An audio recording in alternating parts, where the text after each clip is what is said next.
শোর টেম্পল থেকে বেরিয়ে কালডান সমুদ্র প্যালেস হোটেলকে পাশে রেখে আমরা এগিয়ে চললাম পঞ্চরথ বা 5 রাথাসের দিকে।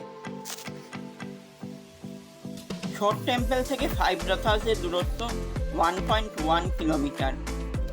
মাখনের মতন মসৃণ রাস্তা দিয়ে গাড়িতে 5 থেকে 10 মিনিটের মধ্যেই পৌঁছে যাওয়া যায় পঞ্চরথ বা 5 রাথাসের সামনে।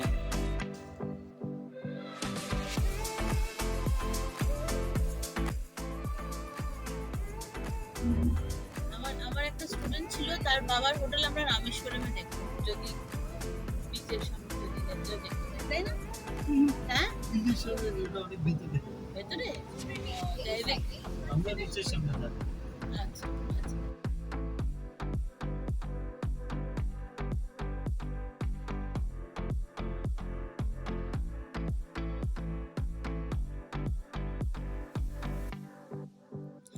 যদি আগের পর্বগুলো না দেখে থাকেন তবে অবশ্যই আগের পর্বগুলো দেখে নেবেন, লিংক ডেসক্রিপশনে দেওয়া রয়েছে।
আমি একটা বই দেখেছি, ওই যে পাণ্ডবরা যখন স্বর্গে গেল তখন স্বর্গতে যাওয়ার ওদের বিচার হয়েছে, কি করেছে, এটা কি নাম, ওটার এই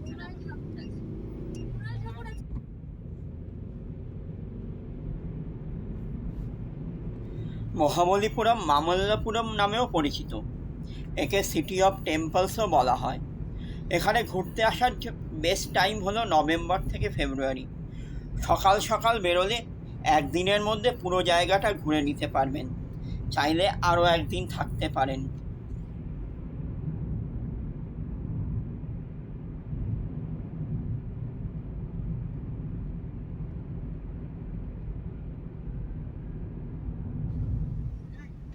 বেশ সুন্দর অ্যাক্টিং করেছে।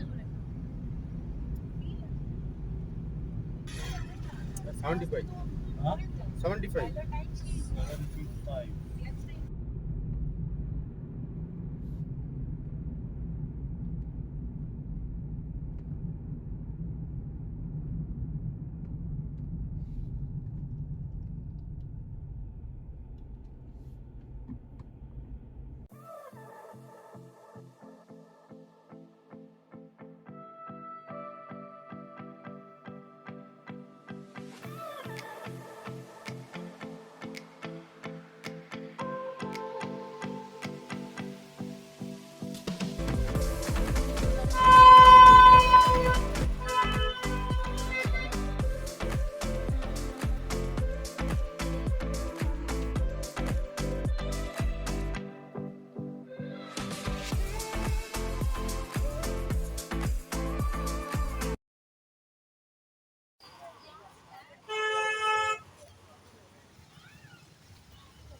এই জায়গাগুলোতে প্রতিদিন এত পর্যটক আসে, কিন্তু কোথাও আপনি একটু নোংরা পড়ে থাকতে দেখবেন না। একটু পরপর পরিষ্কার হয়ে যাচ্ছে পুরো রাস্তাটা, তার জন্য নিয়োগ করা হয়েছে প্রচুর সাফাই কর্মী।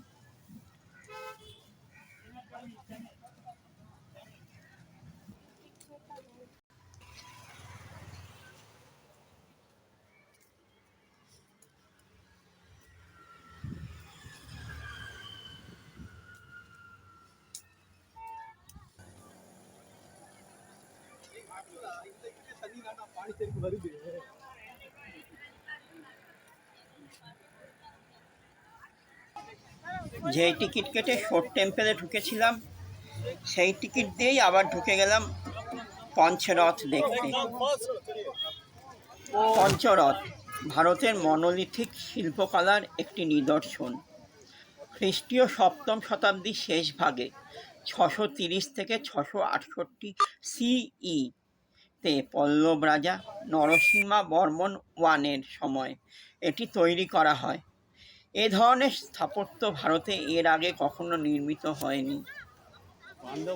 প্রথমে ঢুকেই চোখে পড়বে একটি সিংহের মূর্তি, যা এই স্থাপত্যগুলির রক্ষাকর্তা বলে ধরা হতো।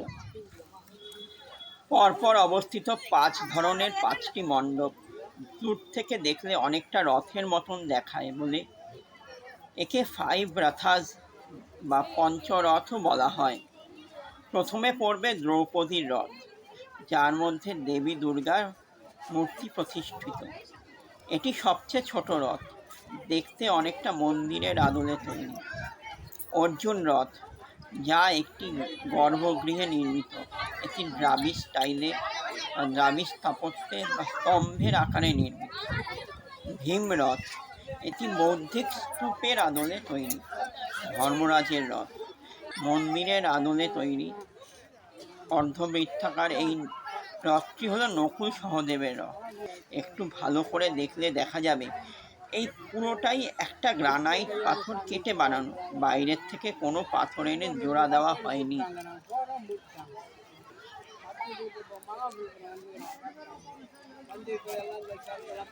এর মধ্যে সবচেয়ে ছোট হলো দ্রৌপদীর রথ ও সবচেয়ে বড় হলো ভীমরথ। সেই সময় পাথর খোদাইয়ের হাতিয়ার হিসাবে শুধু ছেনুই ও হাতুড়ি ছিল বলেই জানা যায়। ভাবলে মাথা ঘুরে যায়, শুধু ছেনি ও হাতুড়ি দিয়ে টন টন পাথর কেটে কিভাবে এতগুলো মণ্ডপ বানানো সম্ভব? এতে কত লোক আর কত বছরই বা লেগে থাকবে, আর কিভাবেই বা তারা পরিকল্পনা করে করতো এইগুলো বানানো? তাহলে কি ওরা আমাদের থেকেও বেশি পারদর্শী ছিল? এই হাতি, সিংহ বা মহিষ বা মন্দিরের গায়ে নিপুণ শিল্পশৈলী দেখে সত্যি চোখ ফেরানো যায় না। প্রত্নতাত্ত্বিকদের মতে এগুলো কোনো মন্দির হিসাবে বানানো হয়নি। এগুলো একটি বড় মন্দির নির্মাণের আগে তার ধরনের ছোট মডেল হিসাবে তৈরি করা হয়েছিল। কেউ কেউ মনে করেন কৈলাস মন্দিরের মডেল হিসাবে এগুলোকে বানানো হয়েছিল। উইকিপিডিয়ার সূত্র অনুযায়ী বাস্তবে পঞ্চপাণ্ডবের সাথে এর কোনো সম্পর্ক ছিল না। এগুলোই দেবী দুর্গা, শিব ও ভগবান বিষ্ণুকে উৎসর্গিত ছিল।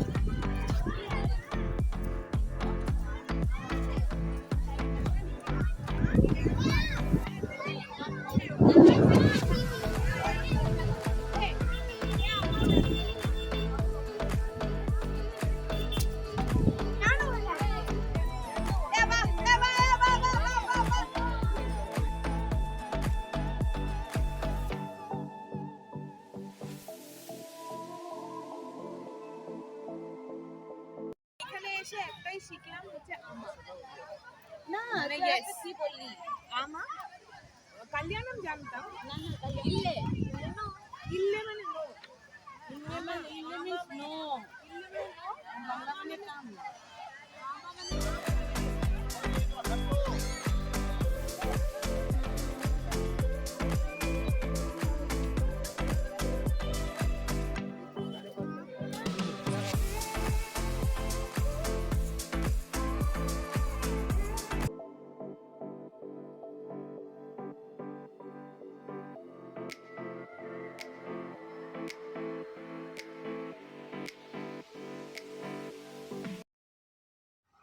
মহাবালিপুরম গ্রানাইট পাথরের উপরে খোদিত শিল্পকর্মের জন্য খুব প্রসিদ্ধ।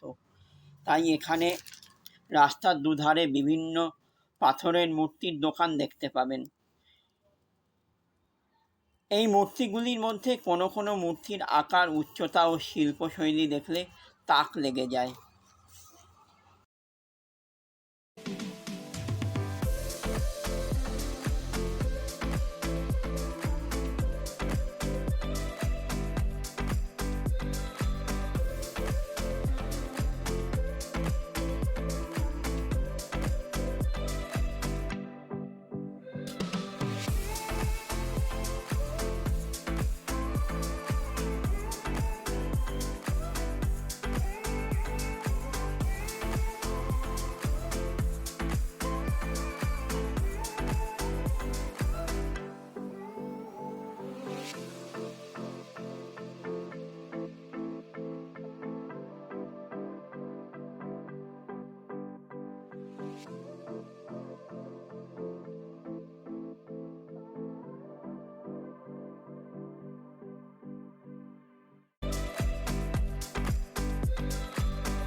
এরপর আমাদের গন্তব্য মহাবলীপুরমের গুহা মন্দির ও লাইট হাউস বা বাতিঘর।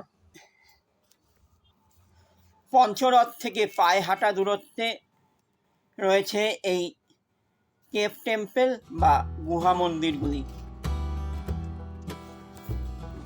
পরপর পথ নির্দেশিকা দেখে দেখে চললে আপনি কাউকে না জিজ্ঞেস করেই পৌঁছে যাবেন এই গুহা মন্দির বা কেভ টেম্পলগুলোতে।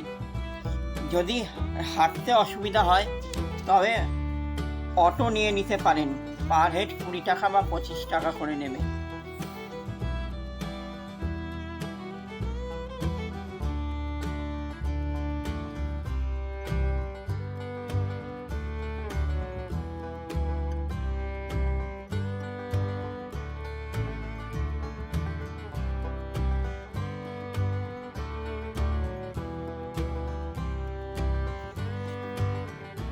সিঁড়ি দিয়ে কিছুটা উঠে প্রথমে আমাদের যেটা মন্দিরটা পড়েছিল সেটা হলো ঈশ্বরা টেম্পল অফ মামাল্লাপুরম।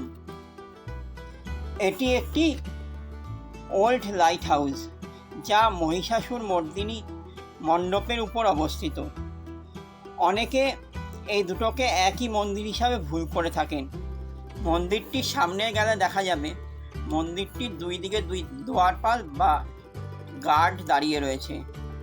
মন্দিরটির ভেতরে কোনো মূর্তি নেই এবং পিছন দিকে একটি দরজা রয়েছে।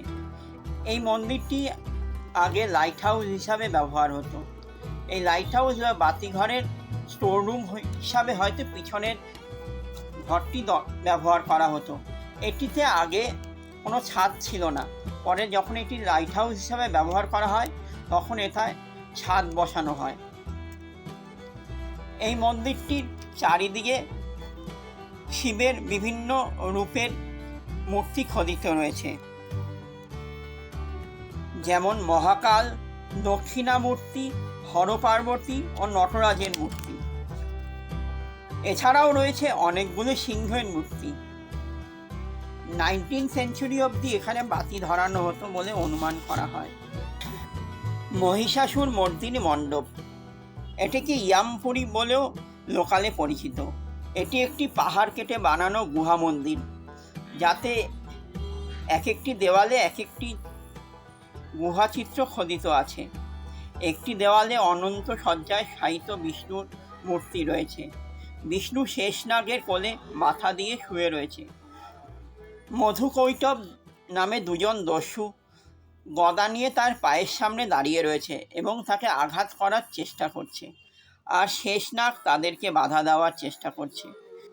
কিন্তু বিষ্ণুর সেই দিকে কোনো ধ্যান জ্ঞান নেই, সে সৃষ্টি রচনায় মগ্ন।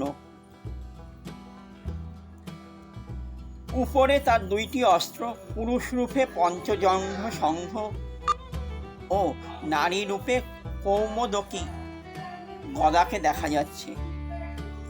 নিচে পায়ের সামনে বসে থাকতে দেখা যায় সুদর্শন চক্র ও খড়গ নন্দিকাকে, আর তার স্ত্রী ভূদেবী বা ভূমি দেবী বা বসুন্ধরা দেবীকে।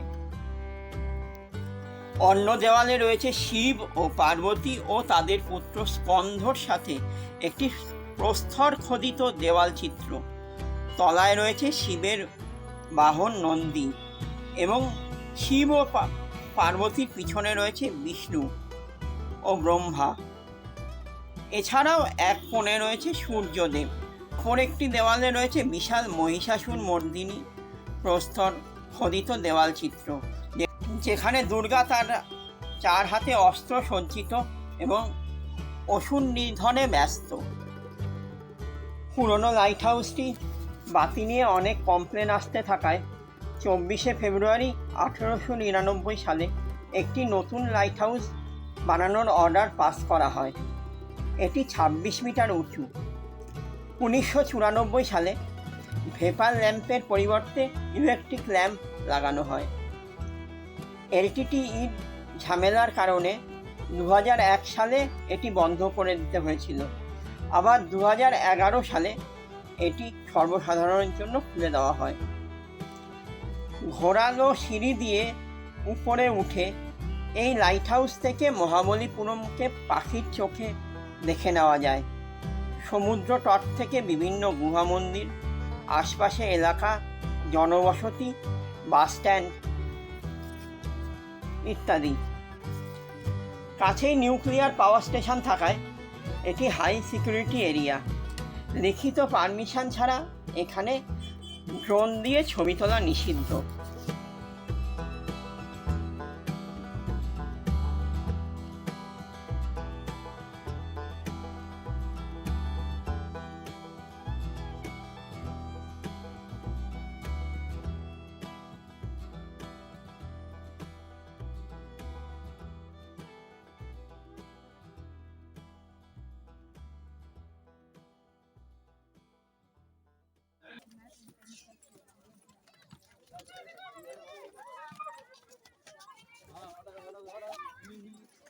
এরপর আমরা গেলাম লাইট হাউস মিউজিয়ামে, যেখানে লাইট হাউসের ব্যবহৃত জিনিস তখনকার ও এখনকার সময় সব কিছু সাজানো রয়েছে।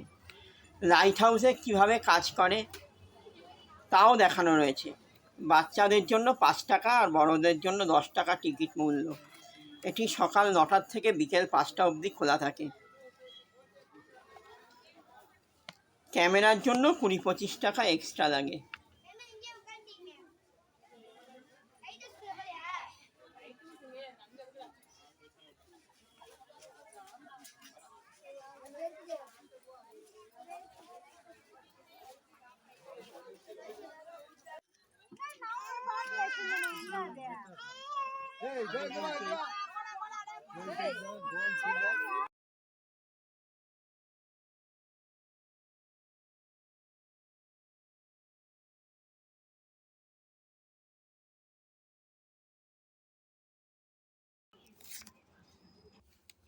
পাহাড় কেটে বানানো এই জলাশয়টি খুব সম্ভবত গুহা মন্দির তৈরির শ্রমিকদের দৈনন্দিন কাজের জন্য ব্যবহার করা হতো।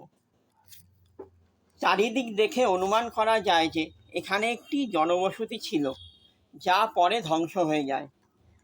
তবে এটি দ্রৌপদীর স্নানাগার ছিল কিনা তার কোনো প্রমাণ মেলেনি।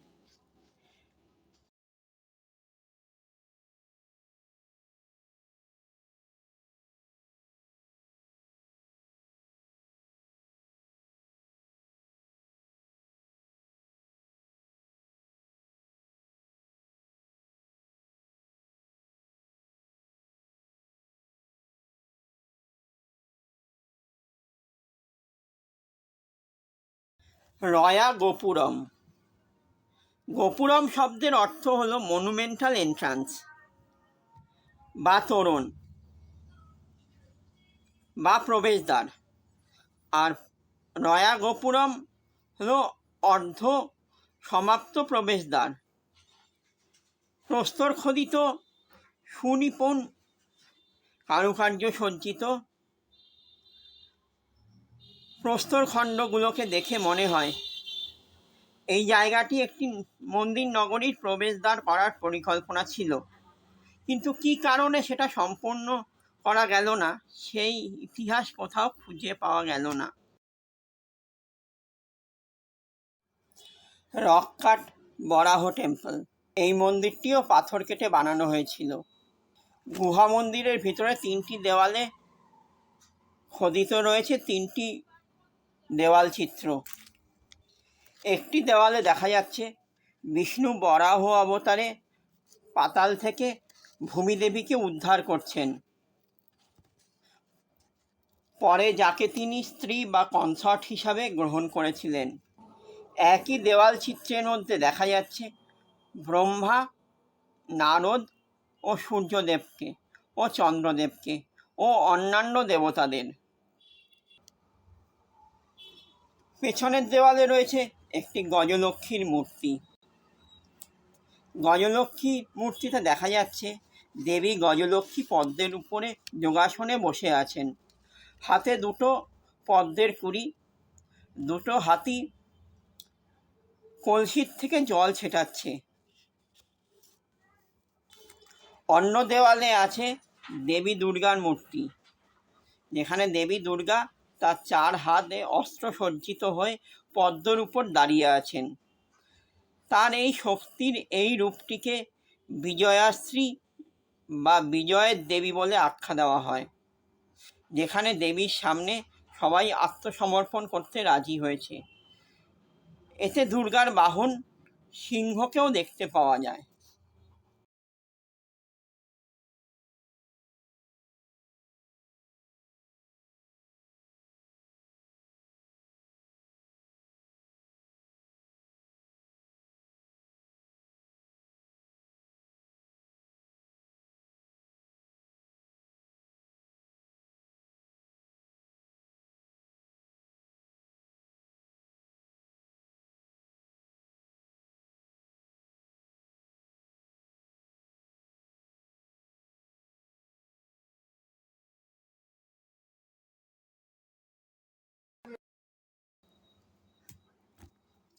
আরেকটু এগোলে সামনে পড়বে গণেশ রথ। এটি পিঙ্ক গ্রানাইট দিয়ে তৈরি। এটিতে আগে একটি শিবলিঙ্গ ছিল, এখন আর শিবলিঙ্গ দেখতে পাওয়া যায় না। এখন এখানে গণেশের মূর্তি স্থাপিত হয়েছে। এটিতে রোজ পুজো হয়।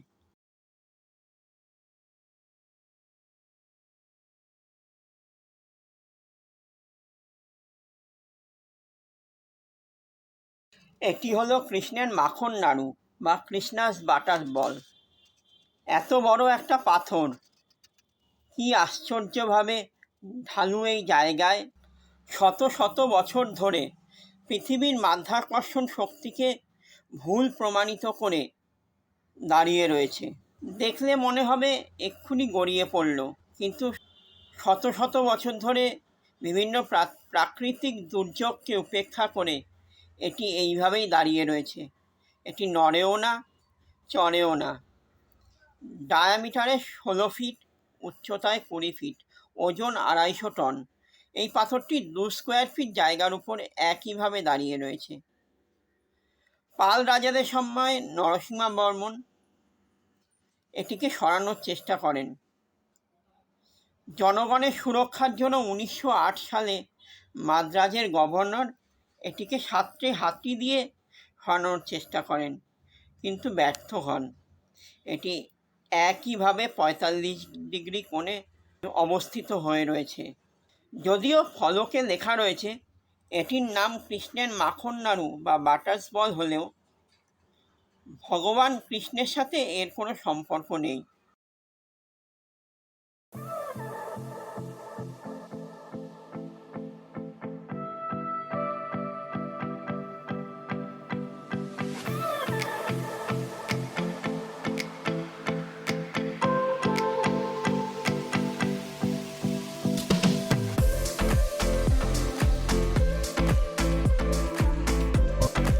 অর্জুনস পিনান্স বা অর্জুনের আক্ষেপ বা অর্জুনের তপস্যা।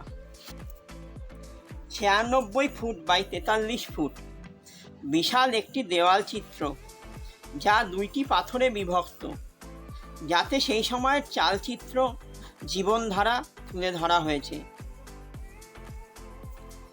কেউ বলেন এতে রয়েছে ভাগীরথ নেতৃত্বে স্বর্গ থেকে পবিত্র গঙ্গা নদীকে পৃথিবীতে অবতরণের গল্প।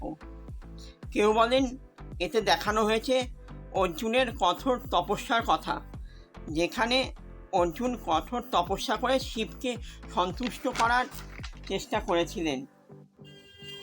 এই পাথরটির মধ্যে মোট 146টির বেশি খোদিত মূর্তি আছে। এই মূর্তিগুলো এত সূক্ষ্ম ও সুনিপুণ হাতে তৈরি, শুধু ছেনি ও হাতুড়ি দিয়ে কেউ কিভাবে এত সূক্ষ্ম কারুকাজ করতে পারে ভাবলে অবাক হয়ে যেতে হয়। গেটের বাইরের দিকে থাকায় টিকিট না কেটেও আপনি এই অংশটি দেখে নিতে পারবেন।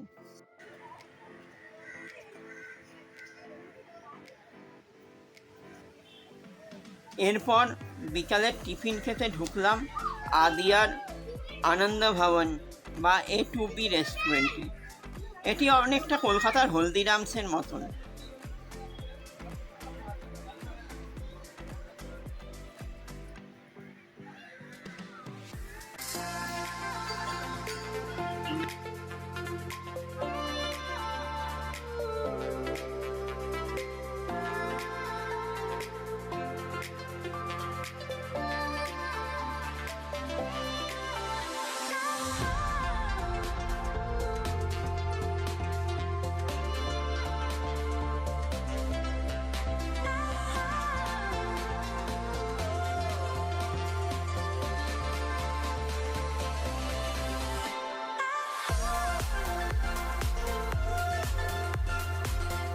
আমরা নিয়েছিলাম চানা বাটোরা আর পুরি, এর সাথে নিয়েছিলাম কফি, নুডলস, সবই খুব ভালো ছিল।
এবার গেস্ট হাউসে ফেরার পালা।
নিয়ন আলোতে আলোকিত মায়াবী এই ইসিআর রোডকে দেখতে দেখতে আমরা দক্ষিণাচিত্রায় ঢুকলাম।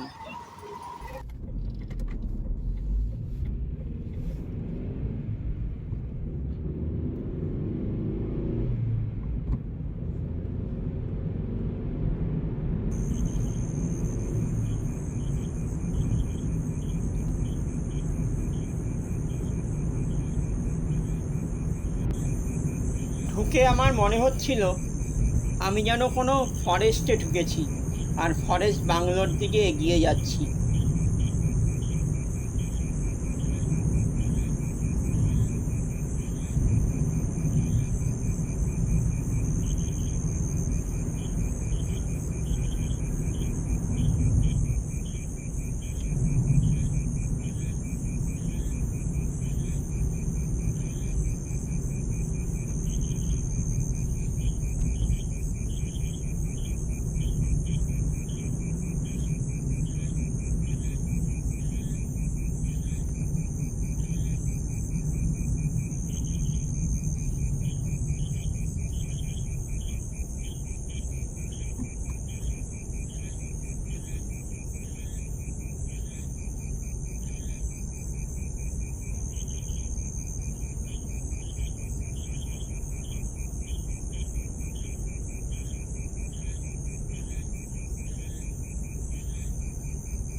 রাত হয়ে যাওয়ায় ওখানে খাবারের জায়গাটি বন্ধ হয়ে যায়, তাই আমরা বেরোলাম খাবারের জায়গা খুঁজতে।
দক্ষিণাচিত্রার ঠিক উল্টো দিকেই মাদুরাই মনন বলে একটি রেস্টুরেন্ট আছে, ওখানেই রাতের ডিনার সারলাম। তাহলে আজকে এই পর্যন্তই। সঙ্গে থাকুন, দেখতে থাকুন রাজদীপ মনিকাস ব্লগ। যদি ভিডিওটা ভালো লাগে তবে অবশ্যই একটা লাইক, শেয়ার, সাবস্ক্রাইব করে দেবেন।